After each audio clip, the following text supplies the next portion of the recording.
This episode is sponsored by Lockheed Martin. At Lockheed Martin, veterans are at the center of everything they do. In fact, 1 in 5 of their employees has served in uniform. Lockheed Martin is proud to help men and women like you successfully transition into civilian careers. Join Lockheed Martin and you will find opportunities to take on the same kind of long-term, challenging assignments you tackled while in the military. Whether you're on active duty, transitioning, or already embarking on your civilian career, Lockheed Martin's Military Connect is your online community for professional support. You can find out more at lockheedmartin.bravenew.com. That's lockheedmartin.bravenew.com.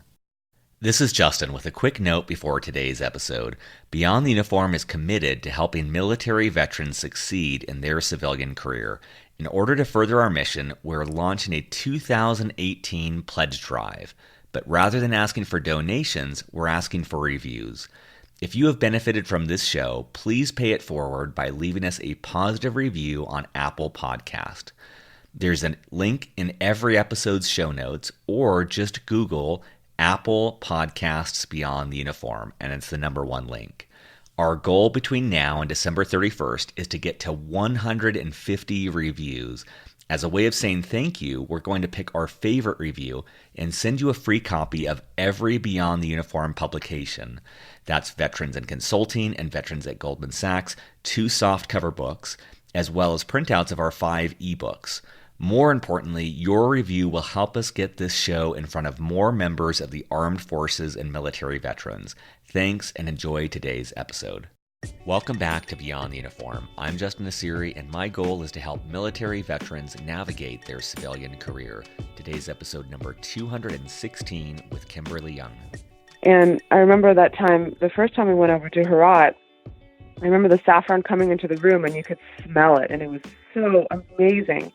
And when you saw it, it was in a cardboard box wrapped in string.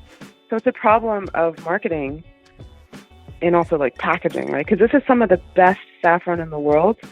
You know, Michelin star restaurants and James Beard award-winning chefs love Afghan saffron, you know, from us because it's such high quality, but yet it's in a cardboard box wrapped in string. So, I mean, if you think about how businesses can create value, that is definitely one huge way. And it's a very practical way.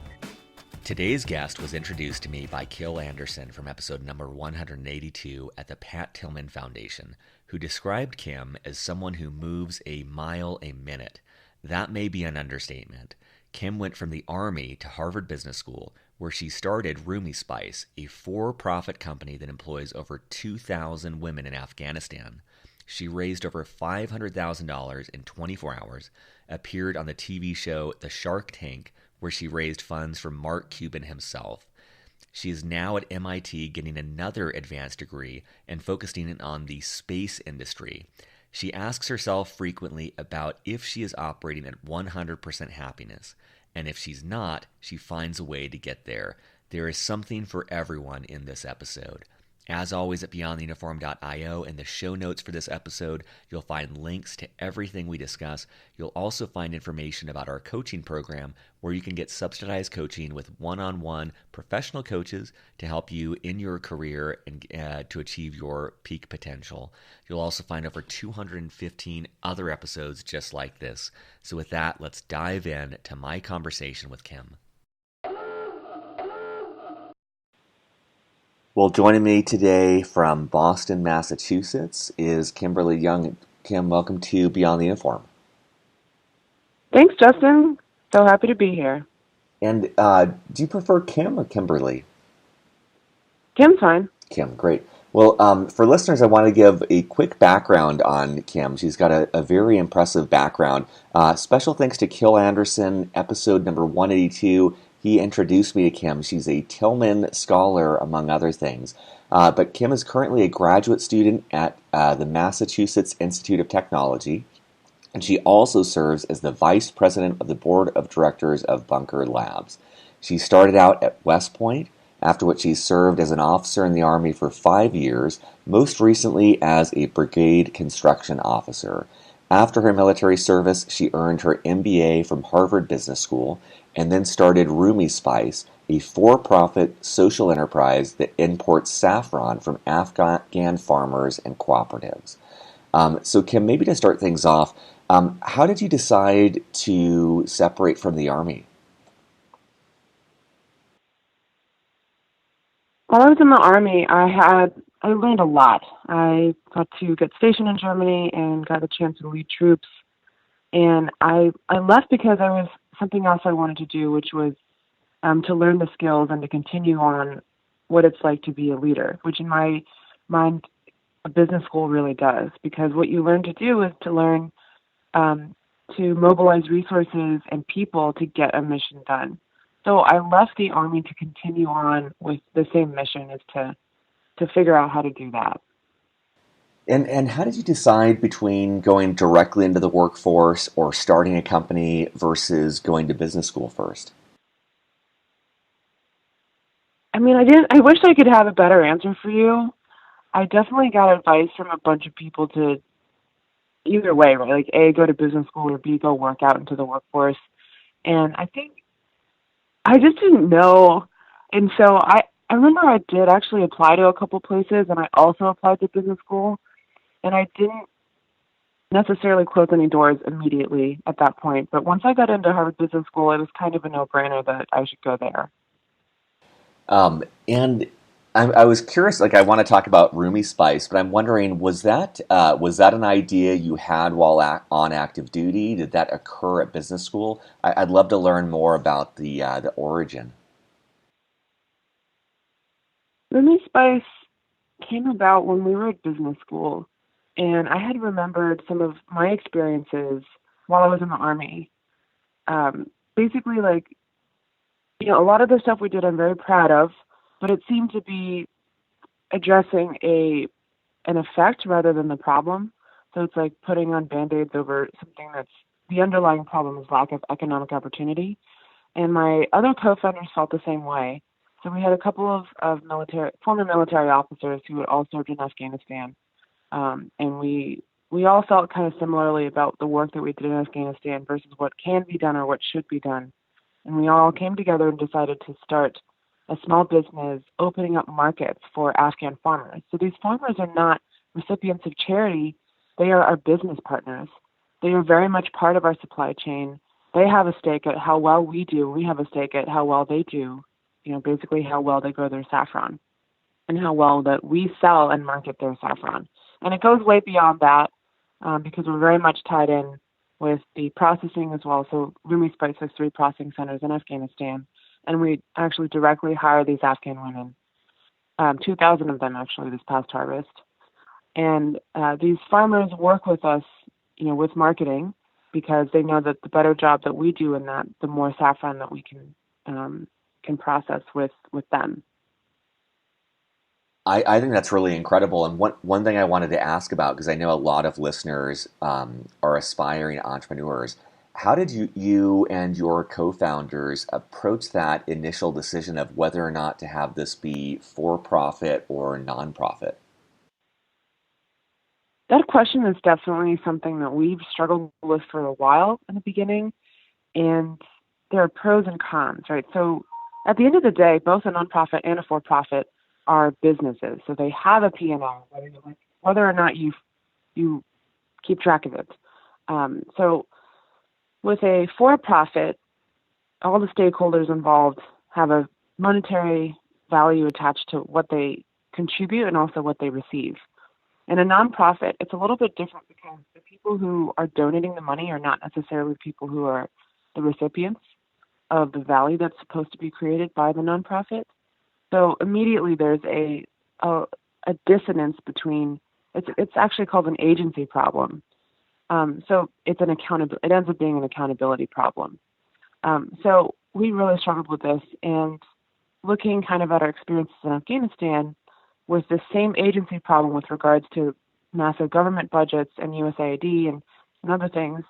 We wanted to try a different approach, which is a for-profit enterprise. So again, I mentioned that these farmers are not recipients of charity. They very much have an economic stake in what we're doing. And when everyone has that economic stake, it actually ends up becoming very fair. And during the course of us running this business for 4 years, we discovered that there's a lot of other businesses out there who are for profit, who are doing great things for the world and serving up the needs of many, many people. So people tend to wrongly equate nonprofit with good and for profit with bad. And that is completely not the case. And if anything, I could make a strong argument for the other way around. And this, I'm assuming that you and your co-founders, you're not only going to classes at Harvard Business School, but you're launching this company. What was that like balancing both of those simultaneously? It was tough. I lived with Emily Miller at the time, and she's another one of the co-founders. So we were attending classes, and then in the evenings, we would be working furiously in the business, and our living room was just filled up to the top, to the ceiling, with all these boxes and equipment and things that we were shipping out and packaging and everything. So we didn't really have a life for about a year, including the summer. So that was tough for sure, but what better way to learn business than by doing it? Yeah, I always wish that while I was at business school, I had an idea, even if it wasn't something I was going to pursue, because I just feel like I imagine or maybe romanticize it would force me to extract more value from a class, because rather than just having it be what for me felt like more of a theoretical exercise, every class could have some practical use, which is how can I apply this to this idea. So I'm jealous of that. I think that's great that you had that while in school. Thanks. What was the what was the starting point like? Were you and your co-founders flying back to Afghanistan and meeting with the women that you now work with, or how did you start to get things to become a real company? In February or March of 2014, I was in entrepreneurship class, and it occurred to me, because at that time, Harvard was asking everybody, what will you do with your one wild and precious life? And we were supposed to do like a little write up or essay on it.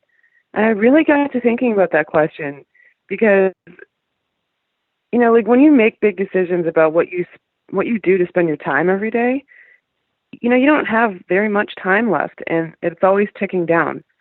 Money is going to decrease and increase at whatever, but the way that you spend your time is always decreasing.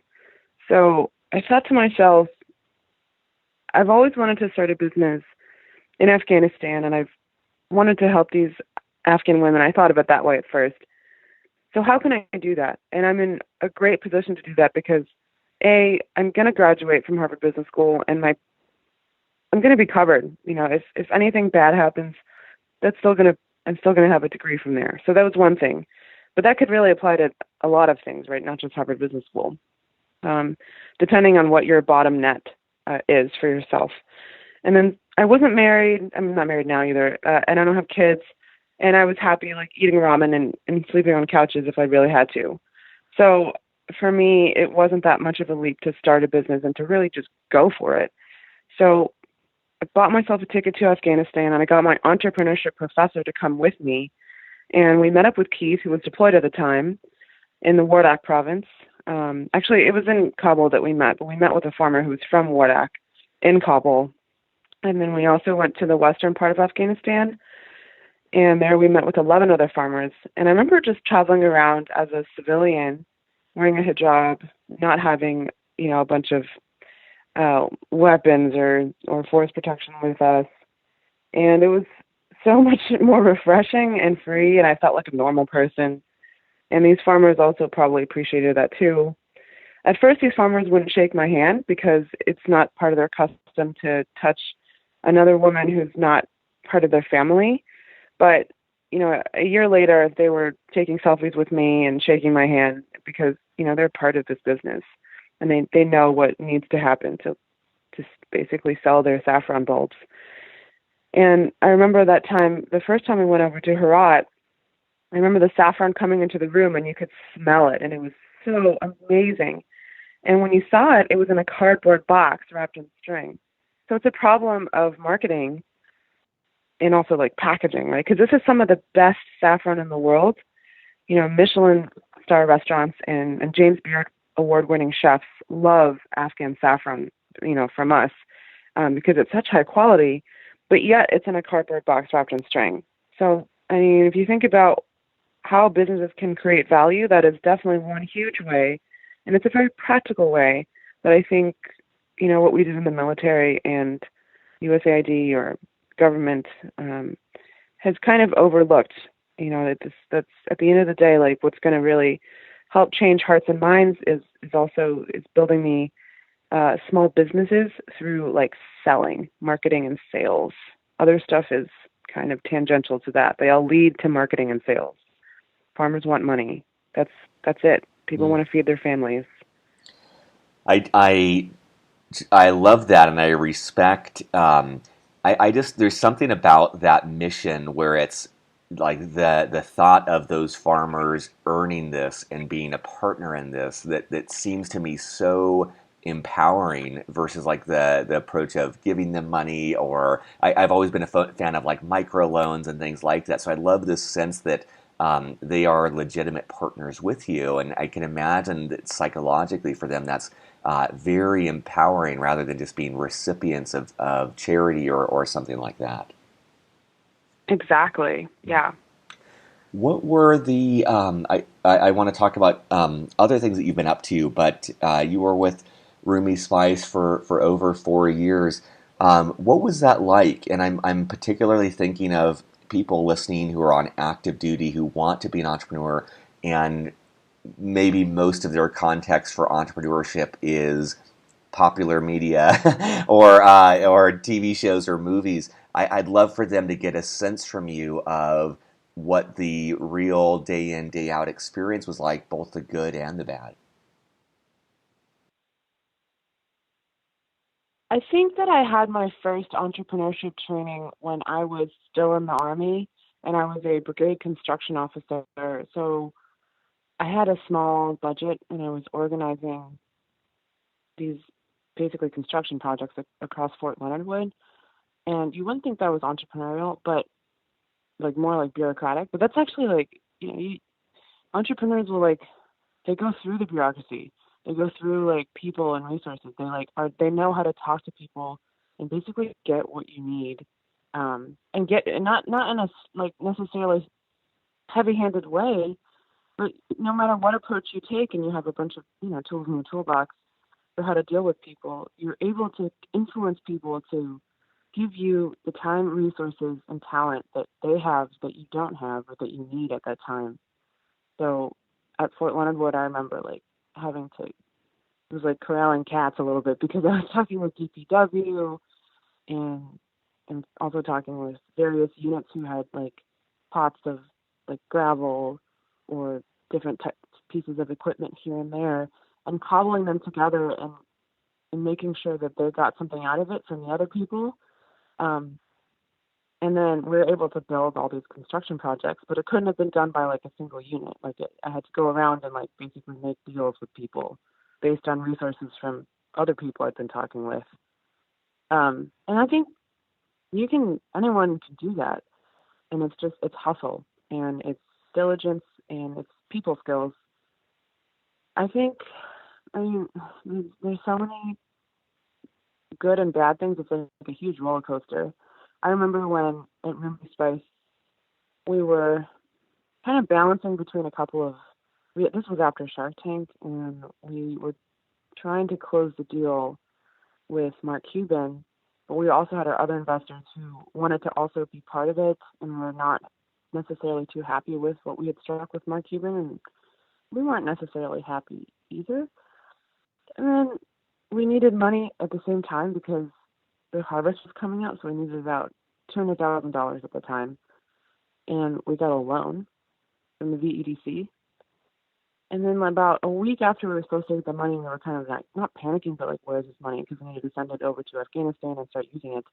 I got a call from the VEDC saying, "Oh, sorry, like we can't support you on this loan for like one various reason or the other." And it was like, what?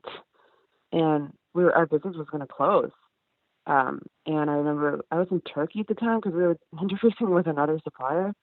And like Emily and I pulled some all-nighters, made a lot of calls, and at the end of the day, like VEDC got sick enough because we made some calls And then they offered us another loan because they knew that we needed, because they were making us go to some of these events, like, oh, look how we were helping veterans and helping women entrepreneurs. So we went because they were about to give us that loan, and then all of a sudden they pulled it for no reason, like because a couple of people on their board resigned or something like that, like nothing to do with us. So anyway, these things happen, and you have to be super scrappy. And then we ended up getting, we raised, how much did we raise? Like 415 or something like that, a little under $500,000 in less than 24 hours because this happened. And we made calls to the people who were basically came to our aid. So sometimes that happens. Sometimes you get people who come to your aid. Sometimes like you're stuck in a hard place and you end up having to not pay payroll. It sucks. So it's good and bad. It's a roller coaster, up and down. What was how did the Shark Tank experience come about? And in the episode, I'll put a link in the show notes for listeners. Mark Cuban offered you $250,000. You had originally asked for $250,000 for five. I understand it would be 5% of the company, and he wanted 15%. And so I'm curious, kind of what led to Shark Tank, what that experience was like, but also what it was like in that moment of, because he I think it said like, hey, no room for negotiation on this is it, and just kind of how that felt and how you approached that on the spot decision. Yeah, Mark Cuban said there was no negotiation. I will caveat everything by saying that all reality TV has been cut in very different places and been rearranged. So what is shown on the show for what happens is actually kind of very far sometimes from what actually has happened, and that's just the way it is. Because the whole purpose of Shark Tank is to get viewers and to get advertising to pay for their spots. So this is entertainment.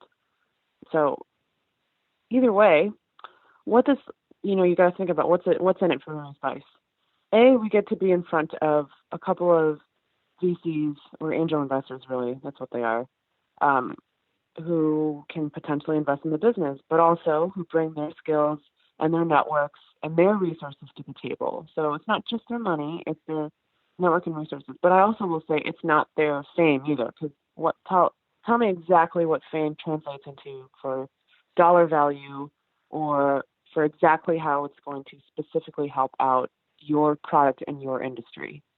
Um, so that's kind of the thinking, right? And the second thing that's good for Rumi Spice is that we get in front of 8 million viewers, and there's reruns. So those people visit our website, and then they buy our saffron and our saffron products. And that's fantastic.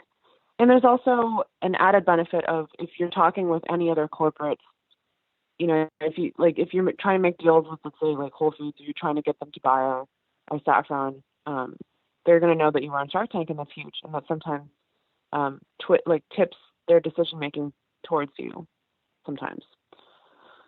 So Shark Tank at the end of the day is not so much about perhaps getting at the actual investment, because those investment terms are not that friendly. And you can get money from elsewhere. The question is, are these sharks going to be actually good value to you, those specific sharks? Like who else is in their portfolio? Do they also support CPG food companies? Do they have any expertise in selling saffron to high-end markets and online channels? Or Dean and DeLucas of the world? Those are the questions that you ask. But you should ask those questions for anything that you do, whether you're hiring a contractor to do digital marketing for you. Like, are they really great? What does their portfolio look like? Who else is using them? All that stuff. Anyway, Shark Tank was great.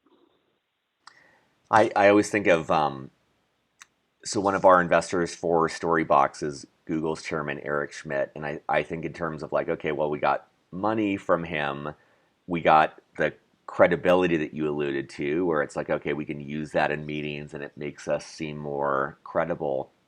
But I met with Eric once and for minutes. It wasn't like I was getting any advice from him. It Right. wasn't like I was getting his perspective.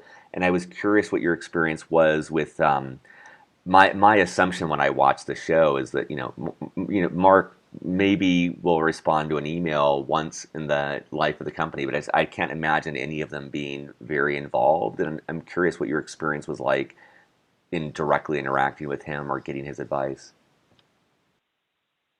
I think Mark has a couple hundred companies in his portfolio, and they range in industry from everything from CPG to like a sausage mail order company to online beer or something like that. I don't know, but yeah. So basically, he's got a whole team who's responsible for managing his investments. So that's great, but you don't actually have direct access to Mark Cuban. Yeah, no, you know what you do because you're able to email him, and we did that, and he would respond within, I would say, 3 hours. I feel like he's always on his phone, so that's good. And he's very cut and dry, so he doesn't want any fluff, and you need to be very direct with him, and he'll be very direct with you. I appreciate that. That's more of how I operate. So I understand because you've got like no time, right? Otherwise, I mean, I don't know, like you would want to have some sort of advice, or you could just tell him what you want him to do, and he'll tell you if he'll do it or not. Like it would be great to have him show up to an event or something like that. Like people would love to meet Mark Cuban, and he would. The people who I want him to meet would be like my potential buyers from Whole Foods or something, right? That's how I would try to cobble that and hustle. But there's only so much he'll do. That makes sense. I'm just thinking when you're a billionaire, a $250,000 investment's the equivalent of me giving someone a penny or Yeah, two. So it's like you have to wonder. Yeah. exactly. I also wanted to ask that so Rumi Spice is a B corporation. I don't actually think I've had someone on the show who is a B Corp, and I'm just curious, could you just give the brief explanation to listeners of what a B corporation is and any thoughts on if they should go through that process or what that process was like? B Corp is a community of for-profit enterprises who have a social mission or who do good in the world. Like anything, right? You have to approach things with skepticism and think about what do they stand for? What do they benefit from? Um, so, what does the benefit group benefit from? And they they're great because they really have a lot of resources and people and information about how to operate a successful bottom line company that also has these, I wouldn't say constraints because they wouldn't see it necessarily as constraints of how they operate. And these constraints are basically like social and environmental factors that are positive. Mm, you know, you have to pay for it, at least for the questionnaire part of it. And then they come out and they look at your company and interview.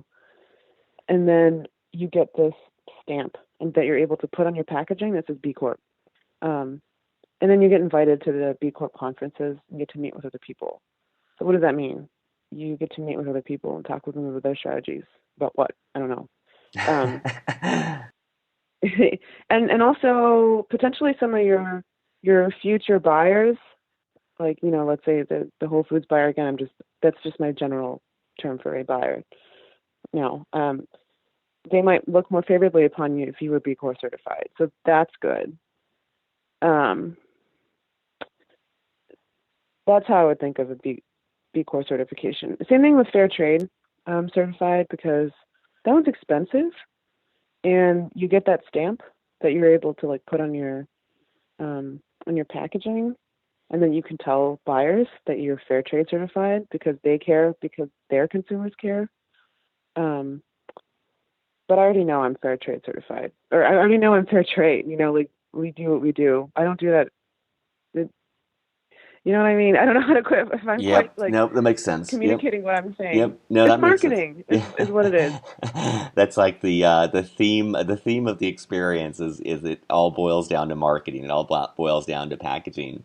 Um, so after over 4 years at Rumi Spice, running the company, what led you to move on? at any stage, you know that at some point you are not the best person for the job, and it's time to hand the reins over to someone else who can do a better job and who's potentially more suited for that stage.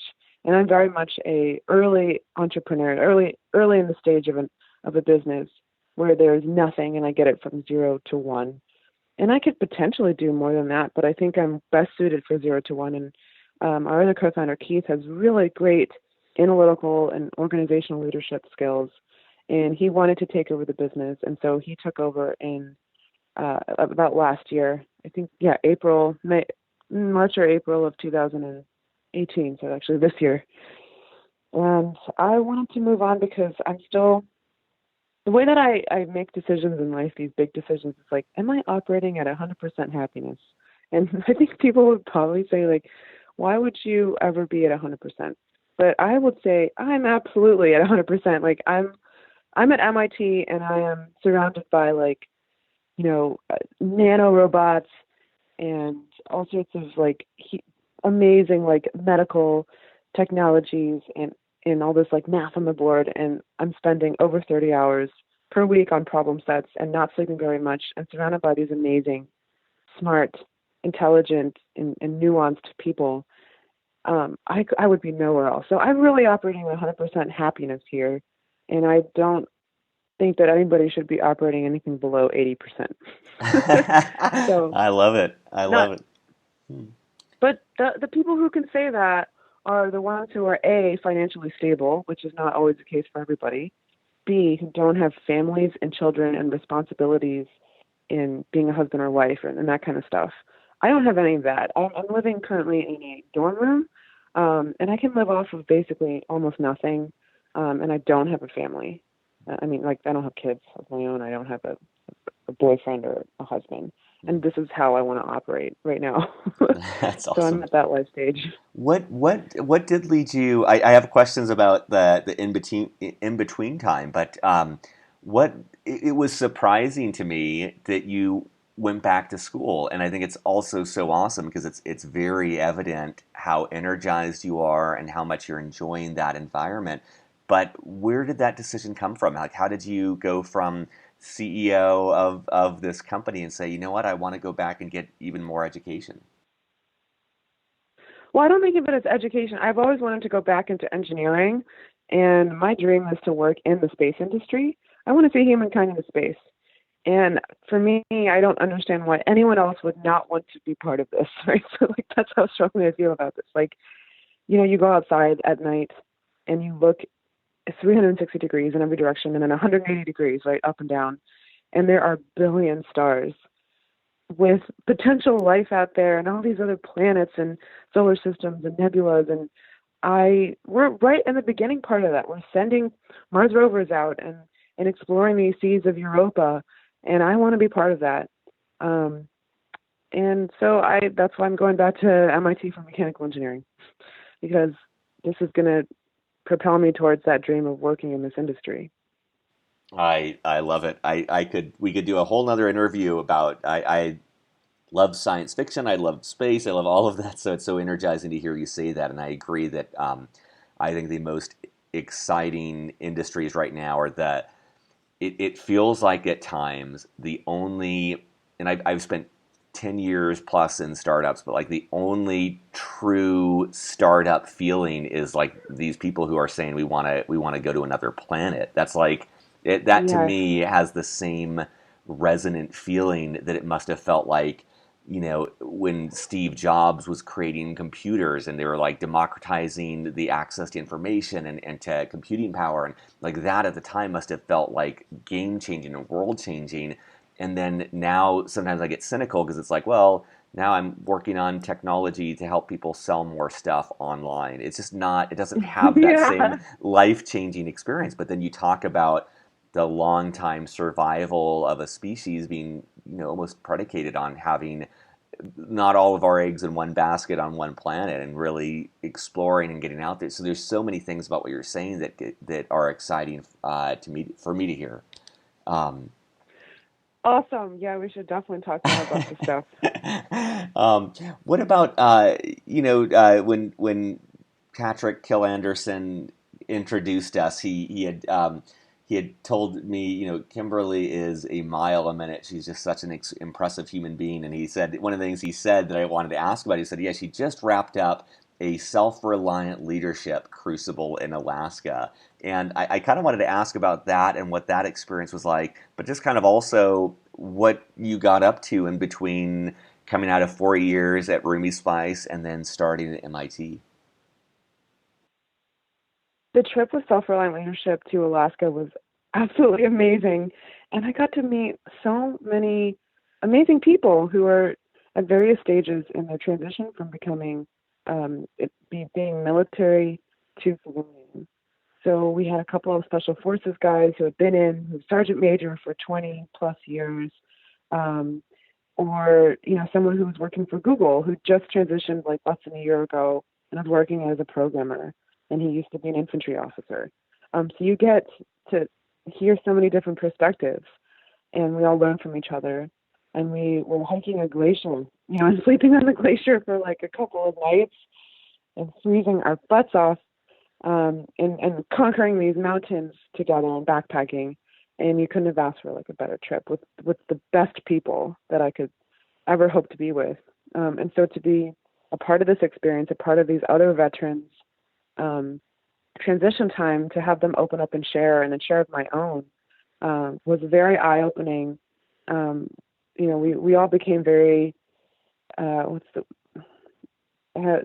open. Brene Brown, what did she talk about again? Oh, You know what I'm talking? yeah, vulnerability and Vulnerability, yeah, yep. yeah. So we were all very vulnerable. So I highly recommend these sorts of trips. I think Outward Bound does very similar things. And I'm assuming I'm reading into this that part of the motivation was life experience, but part of the motivation was I'm guessing you have aspirations to be an astronaut, and this is training that would prepare you for that. Is that right? Potentially, I mean, I Yeah. don't know if I actually will ever become an astronaut. I'm sure that if the like if the job stuff came out for applications, I would absolutely apply. Um, but I'm happy like going anywhere in the space industry. Hmm. But if I could be an astronaut, that'd be awesome. Yeah. That's awesome. Um, I had a couple. I know we're running low on time here, but just a couple questions that were still on my mind. One is your thoughts on the MBA as it relates to entrepreneurship, and whether you would advise that to listeners. And then a second piece of that is just kind of any other advice that you would have to someone listening who aspires to start their own company. I'm a huge fan of the NBA. I think it was hugely valuable. People would argue you don't need it. Yeah, you don't need it. You can learn accounting, finance, and marketing, and whatever elsewhere. So you can have those skills, and those are absolutely basic, necessary skills that you need before you start a business. So taking like accounting, finance, etc., is you got to do that. The other thing that getting an MBA does is opens you up to a great network. So when we started Rumi Spice, if it wasn't for the Harvard network, we wouldn't have been able to meet our farmers. Actually, those were not farmers I had met when I was deployed. We met them because one of my classmates' uncles was a head contractor engineer for Sheradian Associates, who was hired by Asian Development Bank to build irrigation systems for these farmers in Herat. That's how we met our first farmers, through HBS. So yeah, and really like getting an MBA. I mentioned like accounting, finance is like basic skills, but the larger picture for all that is like tools for how to lead people, which means specifically for a business, how to get those resources and mobilize people and inspire them and organize your efforts so that people are all moving in the same direction, and that's how you grow. And one of the things, the other things I wanted to ask was just how you think about taking risks, managing risks, exploring the unknown. You had said earlier, and I think this is very valid. In some ways, going to Harvard Business School was a huge risk mitigation, and that at the very least, you could always fall back on that degree. You were never going to be unemployed. You'd always have some source of income or ability to earn money. But it seems like one of the hallmarks of your story is really, I mean, I think it's probably epitomized by that. Am I operating at 100% happiness? Just it seems like you are a person who lives at their edge and finds that area of discomfort and pushes right up to it and takes risks and takes chances and really swings to knock it out of the park and really swings for the fences. And so I'm curious if you have any thoughts or advice on that whole area of managing risk and exploring the unknown. That's a great question. I I think I don't think you're necessarily born with that. So if you cultivate that, you can become more like that. I don't know if it's for everybody, right? Because I would probably start to change when I have a family, and my priorities will be different. Um, I- the way that I think about things is like, I think people don't people don't accurately make that calculation of how they spend their time. And if someone were to ask me, if you died tomorrow, would you have done everything that you've done? I said, absolutely yes. I'm happy. I'm happy if I died tomorrow. I've lived my life absolutely to the fullest. I carpe diem the crap out of my life right now. And I don't know why people don't spend their time that way. Um, they make choices based on what's kind of like instantly in front of them when they don't realize that the entire world is in front of them. And if they had some gumption and dedication and no embarrassment to fail, that they would go out there and then continue. Like it's like woodpecker, like being a woodpecker. You see things that you like and you go after it, and like you don't always get it, and that's fine. Like there's so many things that I didn't get in my whole life, and people like maybe look at my resume or whatever and think, oh, everything's come easily to her. No, not at all. Like not even close. Like I failed so many times and been extremely embarrassed, and like I'm over that stuff. I'm never embarrassed really anymore. I always give things my best shot and try to support other people on the way. And we're all in this together. We're all trying to just live life. So why not live life to the fullest and realize that there's so many more opportunities in front of you that you can take, and you might not actually succeed in taking them, but you continue to try.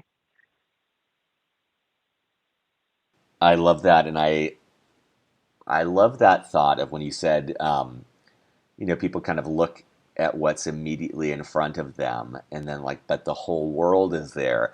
I love extending that even further when I think of you, and it's like, oh, it's in your case, it's like looking around and realizing like, oh, the stars are actually in the playing field now. That's actually a possibility. So I'm going to go after that. I think that's just a cool way of seeing in action this thought of um, really taking a step back and seeing all the possibilities available and realizing that there's more possibilities than one might initially think.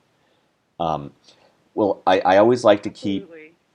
I always like to keep the last question open-ended, and I appreciate your joining me today, and I appreciate all the things we've talked about with exploration and entrepreneurship and business school and all of these different aspects. But I'm sure there's things that I didn't ask about that are maybe on your mind, and so I'd love to just kind of ask you, what have we not covered that you want to make sure listeners know before we wrap up?